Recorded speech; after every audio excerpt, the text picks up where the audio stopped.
मोटू पतलू जब छोटे थे तब वह एक साथ ही रहा करते थे। गर्मियों का मौसम था, बहुत ज़्यादा गर्मी पड़ रही थी।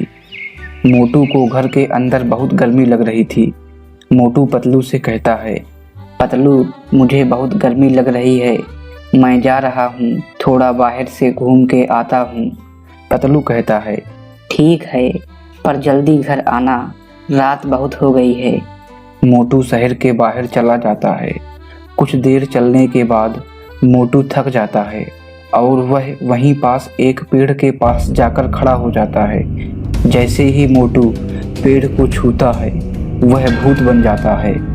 मुझको छुआ, हा हा हा हा हा हा। उधर पतलू घर में मोटू का इंतजार कर रहा था।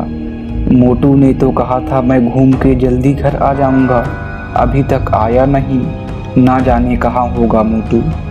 पतलू मोटू को ढूंढने घर से बाहर जाता है। ढूंढते ढूंढते थोड़ी देर में पतलू मोटू को ढूंढ लेता है। जैसे ही पतलू मोटू को देखता है वह बहुत डर जाता है, क्योंकि मोटू तो भूत बन चुका था।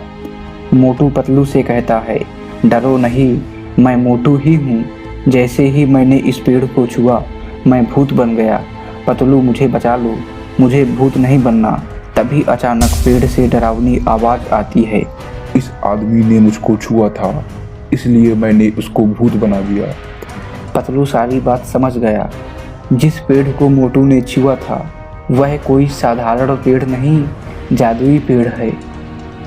मोटू तुम रो नहीं, यह सब इस पेड़ ने किया है।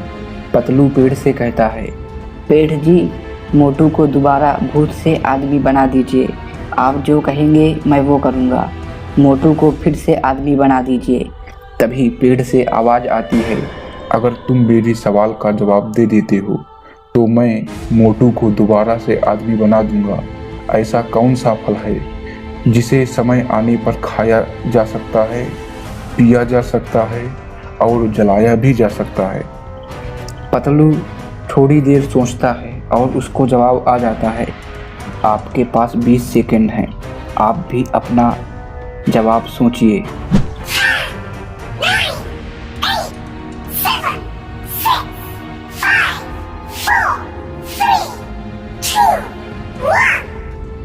नारियल को खाया भी जा सकता है, पिया भी जा सकता है और जलाया भी जा सकता है। यह जवाब पतलू पेड़ को देता है। पतलू का जवाब सही होता है। पेड़ मोटू को दोबारा से आदमी बना देता है और अंत में मोटू पतलू दोनों लोगों की जान बच जाती है।